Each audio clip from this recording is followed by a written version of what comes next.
શું તમે પણ જર્મની આવવા માંગો છો એઝ અ ફિઝિયોથેરાપિસ્ટ તરીકે? કેમ કે અહીંયા જર્મનીમાં ઘણો બધો સ્કોપ છે અને ઘણા બધાના ક્વેશ્ચન હોય છે. તો હું આજે તમારી જોડે શેર કરવાની છું A to Z ડિટેલ કે તમારે ઝીરોમાંથી હીરો કઈ રીતે બનવાનું છે. તો મિત્રો છે ને, મારી પાસે ટોટલી ડિટેલ છે અને ઘણા બધાના ક્વેશ્ચન બી બહુ હોય છે. તો મેં જે રીલ શેર કરી એમાં ઘણા બધાના અલગ અલગ ક્વેશ્ચન આવતા હોય છે કે કઈ રીતે મારે આખી પ્રોસેસ કરવી અને મારે કઈ રીતે આવવું.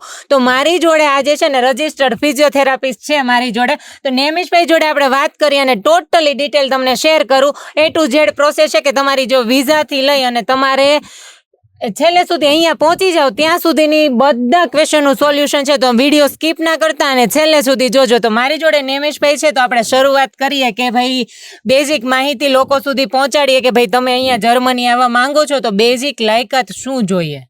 સર્વપ્રથમ તો આ પ્રોસેસની એક વાત મને ખૂબ જ સારી લાગી કે આ પ્રોસેસ માટે તમારે કોઈ પણ પ્રકારના બ્લોક અમાઉન્ટની કે બ્લોક અકાઉન્ટની કોઈ જરૂર પડતી નથી. બસ થોડાક ડોક્યુમેન્ટ હોય છે, જેમ કે તમારું ઇન્ડિયાની અંદર જે બેચલર ડિગ્રી તમે પૂર્ણ કરી હોય છે, લેંગ્વેજ સર્ટિફિકેટ B1 સુધી વિઝા માટે જે જરૂરી હોય છે, સાથે સાથે કોઈ જર્મન એમ્પ્લોયર જે ફિઝિયોથેરાપિસ્ટ એમ્પ્લોયર પાસેથી તમારે કોન્ટ્રાક્ટ જોબ કોન્ટ્રાક્ટ હોવો જોઈએ, જરૂરી છે.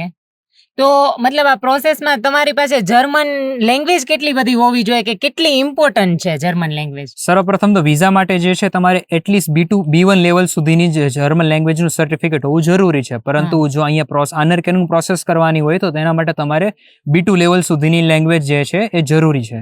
પણ હકીકતમાં આનરકેનું પ્રોસેસ શું છે એ લોકોને નથી ખબર હોતી. તો આનરકેનું પ્રોસેસ જે છે જર્મનીનો એક એવા પ્રકારના વિઝા આપે છે જર્મની કે જેથી કરીને તમારી જે ઇન્ડિયાની કે કોઈ પણ બીજા દેશની જે ડિગ્રી હોય છે એ તમે જર્મનીમાં આવીને તમે રેકોગ્નાઇઝ કરી શકો છો અને રેકોગ્નિશન બાદ તમે અહીંયા જે છે એ ક્વોલિફાઈડ સ્કિલ્ડ વર્કર તરીકે એ ફિલ્ડની અંદર જોબ કરી શકો છો. તો એ જ વિઝા છે ફિઝિયોથેરાપિસ્ટ માટેના. ઓકે, તો તમને આ તમારી પ્રોસેસ છે એમાં ડેફિસિટ રિપોર્ટ તમને કેવી રીતે મળ્યો હતો? તો ડેફિસિટ રિપોર્ટ માટે સર્વપ્રથમ તમે મારા બધા જ ડોક્યુમેન્ટ જે છે જર્મનીની અંદર ઇંગ્લિશમાંથી જર્મનમાં ટ્રાન્સલેટ કરાવ્યા હતા અને ત્યાર પછી QR ની પ્રોસેસ કરી હતી, જેના દ્વારા મને જે છે મારો ડેફિસિટ રિપોર્ટ મળ્યો હતો. ઓકે, અને હવે આપણે મેઇન વાત કરીએ કે આ બધું તમારી પાસે હતું, પણ તમારો અહીંયા જર્મની પહોંચ્યા પછીનો અનુભવ કેવો રહ્યો? સર્વપ્રથમ તો જ્યારે ઇન્ડિયા હતો ત્યારે મને ખૂબ જ ડર હતો કે ત્યાં પ્રેક્ટિસ કેવી હશે, ત્યાં લોકો કઈ પ્રકારની ટ્રીટમેન્ટ આપતા હશે. પરંતુ અહીંયા આવ્યા પછી જે તમારા એમ્પ્લોયર હોય છે કે જે તમારા કલીગ્સ હોય છે ક્લિનિકની અંદર, એ ખૂબ જ સપોર્ટિવ હોય છે, ખૂબ જ હેલ્પફુલ હોય છે અને એમના સપોર્ટ દ્વારા ખૂબ જ ઘણી બધી જે ટ્રીટમેન્ટ સારવાર હોય છે જે ઇન્ડિયાની અંદર એટલી પોપ્યુલર નથી પણ અહીંયા છે, તો એ વસ્તુ ખૂબ જ ઇઝીલી અને આસાનીથી તમે શીખી શકો છો. અને વર્ક કલ્ચરની વાત કરું તો અહીંયા ખૂબ જ ફ્રેન્ડલી છે અને લોકો પણ ખૂબ જ હેલ્પફુલ હોય છે. ઓકે, તો મતલબ તમે અહીંયા આવ્યા તો તમારે વર્કિંગ અવર્સમાં કેટલો ડિફરન્ટ લાગતો હતો કે ભાઈ ત્યાં તમે કેટલું વર્ક કરતા હોય છે, અહીંયા કેટલું હાર્ડ પડે છે, કેવી ડિફિકલ્ટી આવે છે? તો સર્વપ્રથમ એઝ અ ફિઝિયોથેરાપિસ્ટ તરીકે વાત કરું તો હું એક ઓર્થોપેડિક હોસ્પિટલની અંદર જોબ કરતો હતો. તો ત્યાં પણ મારે જોબ કરવાની હતી, સારા એવા વર્કિંગ અવર્સ કરવાના હતા અને સાથે સાથે હોમ વિઝિટ્સ ફિઝિયોથેરાપિસ્ટ તરીકે હોમ વિઝિટ્સ પણ ઘણા લોકો લેતા હોય છે. તો જ્યારે બધું ભેગું કરો તો દરરોજના એવરી ડે 12 થી 13 કલાકનું દરરોજનું કામ 10 કલાકનું તો એ મિનિમમ હોય જ છે. પરંતુ જર્મનીની અંદર જ્યારે આવ્યો ત્યારે એ ખૂબ જ આસાન હતું, એ ખૂબ જ વ્યવસ્થિત હતું, કેમ કે જર્મનીની અંદર તમે જે છે 38 થી 40 કલાક જેટલું કામ કરી શકો છો અઠવાડિયાનું, જે 4 થી 5 દિવસમાં જનરલી પૂરું થઈ જતું હોય છે. તો તમને તમારા માટે પણ સારો એવો સમય મળી શકે છે. અને આ કોર્સની શરૂઆત જ્યારે તમે ઇન્ડિયામાં હતા ત્યારથી જ શરૂ કરી દીધી હતી કે ભાઈ કઈ રીતે હતું તમારું? All thanks to immigration scout કે જેમના એક ઓનલાઈન પોર્ટલ હતું કે જેના ઉપર ત્યાં ઇમિગ્રેશન સ્કાઉટની અંદર જ ત્યાંના જ તે રજિસ્ટર થઈ ગયેલા ફિઝિયોથેરાપિસ્ટ હતા. એ અમને ઓનલાઈન પોર્ટલ દ્વારા અગાઉ વર્ષે તમામ પ્રકારની ઇન્ફોર્મેશન જેમ કે મેડિકલ ટર્મિનોલોજી જે છે જર્મન ભાષામાં થોડીક અલગ હોય છે, તો એ અમને જાણવા મળી હતી અને બેઝિક એક્ઝામનું નોલેજ અમને અગાઉ મળી ચૂક્યું હતું, જેથી કરીને રેકોગ્નિશન પ્રોસેસ અને સાથે સાથે રેકોગ્નિશન એક્ઝામનો કોઈ પણ પ્રકારનો એટલો બધો ડર નહોતો રહ્યો અમને. ઓકે, અને મતલબ આ પ્રોસેસ કરતા તમારે કેટલો ટાઈમ લાગ્યો હતો કે તમે જર્મન લેંગ્વેજ શીખી હતી, પછી તમારે આ બધી પ્રોસેસ કરવાની હતી, ડોક્યુમેન્ટ તૈયાર કરવા, બધું, તો તમારી પાસે કેટલો ટાઈમ લાગ્યો હતો? સર્વપ્રથમ તો ઇન્ડિયાની અંદર વાત કરું અગર વિઝાની, તો જર્મન ભાષા શીખવાની શરૂઆતથી લઈને વિઝા સુધી મારા માટે 7 થી 8 મહિના સુધીનો ટાઈમ લાગ્યો હતો. અને ત્યાર પછી જર્મની આવ્યા બાદ ડિગ્રી રેકોગ્નિશન માટે મારે બીજા 8 મહિના જેટલો સમય લાગ્યો હતો. અને 8 મહિના બાદ અહીંયા જર્મનીના બાડન-વ્યુર્ટેમ્બર્ગ સ્ટેટની અંદર મારી ડિગ્રી જે છે રેકોગ્નાઇઝ થઈ ચૂકી હતી. તો નેમિશભાઈ, રિયલમાં તમે જર્મની પહોંચ્યા પછીનો તમારો અનુભવ કેવો રહ્યો એ તમે મતલબ શેર કરો. તો જર્મની પહોંચ્યા બાદ તો મને શરૂઆતમાં એવું લાગતું હતું કે બધું જ મારા માટે નવું હતું, અને સાથે સાથે હું એટલીસ્ટ લેંગ્વેજ શીખીને આવ્યો હતો, પરંતુ જે છે અહીંયાના જર્મન લોકોનો જે એક્સેન્ટ હોય છે જર્મનમાં એ પણ થોડો ડિફરન્ટ હતો. તો ત્યારબાદ મને થોડી શરૂઆતમાં ડિફિકલ્ટી લાગી હતી, પરંતુ thanks to immigration scout team કે જેમણે મારી અને મારા એમ્પ્લોયરની વચ્ચે વ્યવસ્થિત અને સારો અને સચોટ કોન્ટેક્ટ કરીને બધી જ વસ્તુ જે છે સોલ્વ કરી હતી, અને સાથે સાથે 10 થી 15 દિવસની અંદર જે મારો લેંગ્વેજનો એક્સેન્ટ પ્રોબ્લેમ આવ્યો હતો એ પણ સોર્ટ આઉટ થઈ ગયો હતો. અને સાથે સાથે જે મને એક ડર એ પણ હતો કે ક્લિનિકની અંદર જે છે કલીગ્સ મારા કેવા હશે, કે મારી ટ્રીટમેન્ટ એ લોકો એક્સેપ્ટ કરશે કે નહીં, કે એમની સાથે કન્વર્સેશન કરવામાં મારે કોઈ તકલીફ પડશે કે નહીં. પરંતુ અહીંયાના જર્મન જે મારા કલીગ્સ હતા એ લોકોએ મને ખૂબ જ મદદ કરી, એ લોકો ખૂબ જ હેલ્પફુલ હતા, અને સાથે સાથે જે છે મારી સારવાર પણ એટલી સચોટ હતી એ લોકોએ જોઈ કે જેથી કરીને બધું જ વ્યવસ્થિત રીતે સોલ્વ થઈ ગઈ હતી. તો તમારે જે ફાઇનલ એક્ઝામ માટેનો પ્રિપરેશન કોર્સ હતો એ મતલબ કેવો રહ્યો હતો? તો ફાઇનલ એક્ઝામ માટે સર્વપ્રથમ તો પ્રિપેરેશન કોર્સ જે હતો મારો એ એક પ્રિપેરેશન કોર્સની અંદર મેં કેન્ટનીસે નોલેજ ટેસ્ટ જે છે મેં પસંદ કરી હતી, જેથી કરીને કોર્સની અંદર મને સીધું જ પરીક્ષા માટેની તૈયારી કરવામાં આવી હતી. અને બાકી જે એના માટે મારા ડેફિસિટની અંદર જે છે મારા પ્રેક્ટિકલ કલાકનું જે તફાવત આવ્યો હતો એ મેં મારા ક્લિનિકની અંદર જે આસિસ્ટન્ટ ફિઝિયોથેરાપિસ્ટ તરીકેની જોબ હતી તે કરીને કમ્પ્લીટ કર્યો હતો, જેથી કરીને મારું પ્રેક્ટિકલનું જે નોલેજ હતું એ પણ ત્યાંથી ઇમ્પ્રૂવ થઈ ચૂક્યું હતું. ઓકે. અને જે આપણે નોલેજ ટેસ્ટની વાત કરે છે બધા કે જે એડેપ્શન કોર્સ હોય અને નોલેજ ટેસ્ટ હોય એ બંને વચ્ચે તફાવત શું છે? હવે લોકોને ખબર નથી કે આ બંને વચ્ચે આ કોર્સ શું છે અને ટેસ્ટ શું છે એમ. તો અડેપ્ટેશન કોર્સ જે છે એ કોર્સની અંદર તમારે જે ડેફિસિટની અંદર લખાઈને આવેલું હોય છે કે તમારે થિયોરિટિકલ આવર્સ અને પ્રેક્ટિકલ આવર્સની અંદર કેટલો ડિફરન્સ છે તમારી ઇન્ડિયન ડિગ્રીના અકોર્ડિંગ. તો જે થિયોરિટિકલ આવર્સ હોય છે તે અડેપ્ટેશન કોર્સની અંદર જે છે તમે તમારી સ્કૂલની અંદર જે છે સંપૂર્ણ કરતા હો છો, અને પ્રેક્ટિકલ આવર્સ જે હોય છે મેં કીધું એમ કે તમે તમારા ક્લિનિકની અંદર જે છે સંપૂર્ણ કરતા હો છો, પ્રેક્ટિકલ તમારા એઝ એ આસિસ્ટન્ટ ફિઝિયોથેરાપિસ્ટ તરીકેના વર્ક દ્વારા. અને ત્યારબાદ જે છે તમારી પ્રેક્ટિકલ એક્ઝામ થતી હોય છે બંને કેસમાં, કેન્ટનીસે ટેસ્ટમાં અને એડેપ્ટેશન કોર્સમાં પણ. અને ત્યાર પછી જે છે પ્રેક્ટિકલ એક્ઝામ બાદ જે છે તમારું એક ફાઇનલ કન્વર્ઝેશન થાય છે તમારા એક્ઝામિનરની સાથે અબાઉટ યોર કેસ જે એક્ઝામમાં તમારે આવ્યો હતો. ઓકે. અને આ મતલબ નોલેજ ટેસ્ટમાં મુખ્યત્વે કયા પ્રકારના પ્રશ્નો પૂછવામાં આવે છે એમ? નોલેજ ટેસ્ટ જે છે એ ચાર વિષયોની અંદર જે છે એ હોલ્ડ થતી હોય છે એમાં અને તમને એ નોલેજ ટેસ્ટમાં એક ઓપ્શન પણ આપવામાં આવે છે કે તમે 4માંથી જે છે 2 વિષયને કમ્બાઈન કરી શકો છો. તો મારી જે નોલેજ ટેસ્ટ હતી એ ઓર્થોપેડિક સર્જરી એ પ્રથમ ટેસ્ટ હતી, અને બીજી જે ટેસ્ટ હતી એ ઇન્ટરનલ મેડિસિન અને ન્યુરોલોજીની હતી, જેની અંદર મેં જે છે ઓર્થોપેડિક સર્જરી કમ્બાઈન કર્યા હતા અને ઇન્ટરનલ મેડિસિન અને ન્યુરોલોજી કમ્બાઈન કર્યા હતા, જેથી કરીને 4 સબ્જેક્ટની એક્ઝામ 4 સબ્જેક્ટ મારે 2 જ એક્ઝામમાં કમ્પ્લીટ થઈ ગયા હતા. ઓકે. અને જે આ નોલેજ ટેસ્ટ છે તમે કઈ વાત કરી કે ભાઈ આ રીતના હોય છે, પણ લેખિતમાં હોય છે કે પ્રેક્ટિકલ હોય છે? નોલેજ ટેસ્ટની અંદર જે છે એ લેખિત હોય છે. સર્વપ્રથમ તબક્કો લેખિત હોય છે કે જેની અંદર તમારે જે છે પેશન્ટનું એક અસેસમેન્ટ લેવાનું હોય છે. પરંતુ અસેસમેન્ટ જે છે ઇન્ડિયાની અંદર એક વસ્તુ મેં નોટિસ કરી છે કે ઇન્ડિયાની અંદર અસેસમેન્ટ એક્ઝામ દરમિયાન બહુ જ લાંબુ હોય છે, પરંતુ અહીંયા જે છે ICF મોડલ દ્વારા અસેસમેન્ટ લેવામાં આવે છે કે જે ઘણા લોકો ઇન્ડિયાની અંદર શીખેલા હોય છે, અને ત્યારબાદ જેનો સમય અડધી કલાકનો હોય છે, 30 મિનિટનો હોય છે, અને 30 મિનિટ પછી તમારી જે છે એ જ પેશન્ટ ઉપર એ જ અસેસમેન્ટ દ્વારા જે છે તમારી પ્રેક્ટિકલ એક્ઝામ થાય છે, જેમાં તમારે દર્દીને સારવાર આપવાની હોય છે.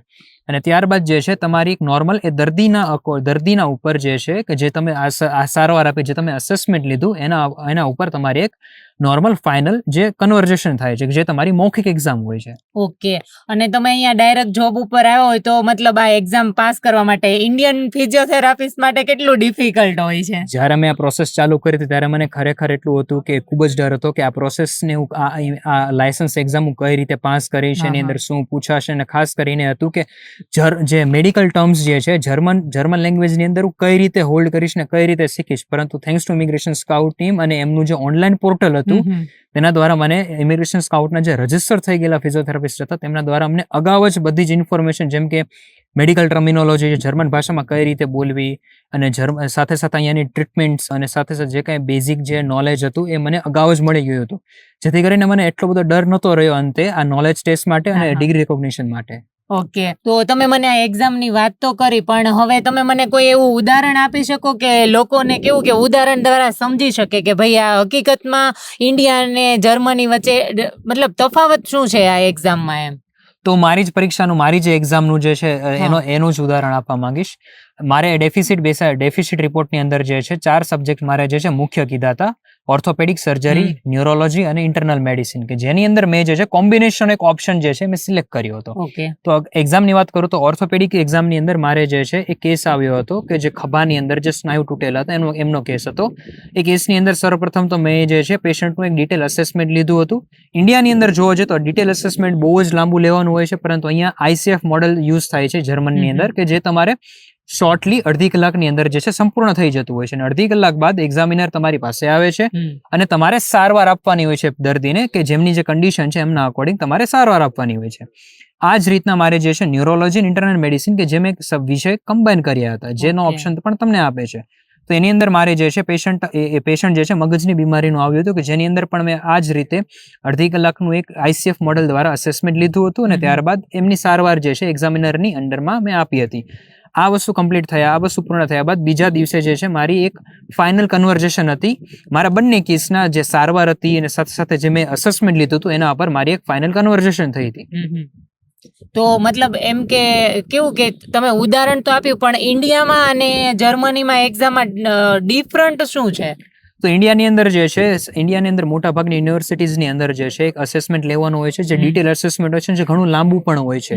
અને સાથે સાથે ત્યાં તમને જે છે કોઈ પણ પ્રકારનું ડાયગ્નોસિસ અગાઉ આપવામાં નથી આવતું. પણ જર્મની અહીંયા એક્ઝામની અંદર જે છે તમે અહીંયાના લોકો, અહીંયા જે ડોક્ટર, અહીંયાના જે મતલબ સ્ટાફ હોય છે ક્લિનિકના, તેમની પાસે તમે રિસિપ્ટ માંગીને, પેશન્ટની રિસિપ્ટ માંગીને તમે જે છે ડાયગ્નોસિસ જાણી શકો છો. અને સાથે સાથે જે છે ઇન્ડિયાની અંદર જે છે પ્રેક્ટિકલ એક્ઝામની અંદર ફક્ત તમારે અસેસમેન્ટ જ લેવાનો છે, તેમને સારવાર આપવાની નથી હોતી. ખાલી તમારે અગર એક્ઝામિનર પૂછે તો સારવાર તમારે એક્સપ્લેન કરવાની છે. પરંતુ અહીંયા જર્મનીની અંદર તમારે સારવાર પેશન્ટને જે છે એક્ઝામિનરની અંડરમાં આપવી જરૂરી છે.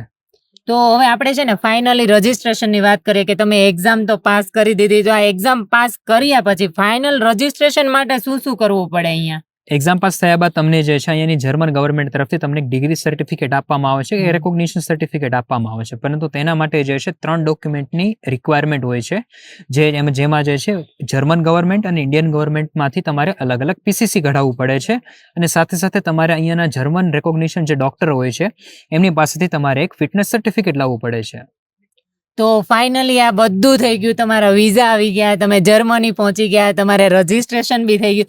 તો અહીંયા સેલેરીમાં કઈ રીતના છે કે ભાઈ તમને ઇનફ મળી રહી છે, કે તમે ડાયરેક્ટ જોબ ઉપર આવ્યા છો, એટલે સેલેરીની કઈ રીતના છે આમ ઇન્ડિયા અને એ જે જર્મનીમાં કઈ રીતના છે? સેલેરીની અગર વાત કરું તો ઇન્ડિયાની અંદર જે છે ફિઝિયોથેરાપિસ્ટની એક સેલેરી જે છે ક્લિનિક્સ કે કોઈ હોસ્પિટલની અંદર જે છે તફાવત હોઈ શકે છે. કોઈ અને સાથે સાથે પ્રાઇવેટ સેક્ટર કે ગવર્મેન્ટ સેક્ટરમાં જોબ કરતા તો પણ તફાવત હોઈ શકે છે. અને એ ડિપેન્ડ કરે છે કે થેરાપિસ્ટ હોમ વિઝિટ લે છે કે હોસ્પિટલમાં જોબ કરે છે એના પર. પરંતુ જર્મનીની વાત કરું તો જર્મનીની જે સેલેરી જે છે ઓફકોર્સ ઇન્ડિયન સેલેરી કરતાં ઘણી વધારે છે.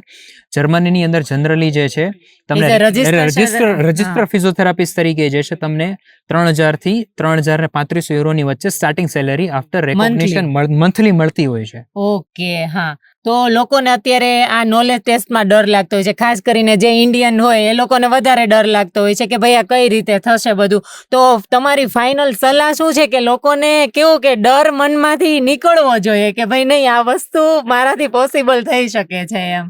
સર્વપ્રથમ તો જે ઇન્ડિયન યુનિવર્સિટીઝની અંદર જે ભણાવવામાં આવે છે, જેમ કે ઉદાહરણ આપું તો ICF મોડેલ જે છે ઘણી બધી ઇન્ડિયન યુનિવર્સિટીઝમાં પહેલેથી ભણાવવામાં આવે છે, જેથી કરીને તમને બેઝિક નોલેજ હોય છે અસેસમેન્ટ ફોર્મેટ વિશે, જર્મનીના જે ICF મોડેલ છે એના વિશે. સાથે સાથે જે બેઝિક જે તમને નોલેજ આપવામાં આવશે સારવારથી લઈને જે તમામ પ્રકારના જે રોગો જે છે એમનું તમામ પ્રકારનું જે તમને અગાઉ નોલેજ આપવામાં આવે છે એ ખૂબ જ જરૂરી છે. તો એ નોલેજ અગર તમારી પાસે છે તો આ એક્ઝામ ઘણી ઇઝી બની શકે છે. અને સાથે સાથે મારું અગર એક્ઝામ્પલ લઉં તો મારે જે છે ઇમિગ્રેશન સ્કાઉટના જે ઓનલાઈન પ્લેટફોર્મ દ્વારા જે મેં અગાઉ જે તૈયારી કરી હતી એક્ઝામની, જેથી કરીને ખાસ કરીને જે જર્મન ટર્મિનોલોજી જે છે મેડિકલ લેંગ્વેજ, મેડિકલ ફિલ્ડની, એ બહુ જ ઇઝી થઈ ગઈ હતી. તો મારે એના ઉપર તે બહુ વધારે ધ્યાન આપવાની જરૂર નહોતી પડી.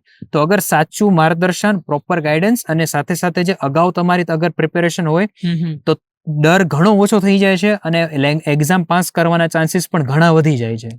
ઓકે, તો ફાઇનલી તમારું આ બધું મતલબ તમારા ડર કાઢવા પાછળનું કારણ બી મતલબ ઇમિગ્રેશન સ્કાઉટ હતું એવું લાગ્યું મને, કેમ કે તમે અહીંયા સુધી પહોંચ્યા તમારું એક ડ્રીમ લઈને, તો મેઇન તમારું એની પાછળનું હતું કે ઇમિગ્રેશન સ્કાઉટ તમે અહીંયા આવીને બી તમારું હેલ્પફુલ થયું છે એમ. હા, અહીંયા આવીને પણ ઇમિગ્રેશન સ્કાઉટની ટીમ તરફથી મને સતત જર્મનીની અંદર અગર કોઈ ડોક્યુમેન્ટેશન પ્રોસેસથી લઈને મારી હા. ડિગ્રી રેકોગ્નિશન પ્રોસેસ દરમિયાન પણ તમામ પ્રકારનું મને ગાઈડન્સ અને નોલેજ મળ્યું છે. અને સાથે સાથે મારા એમ્પ્લોયર સાથેની કન્વર્ઝેશન પણ બહુ ઇફેક્ટિવ અને સારી અને સચોટ રહે એના માટે પણ ઇમિગ્રેશન સ્કાઉટ ટીમનો ખૂબ જ એમણે સહાય કરી છે.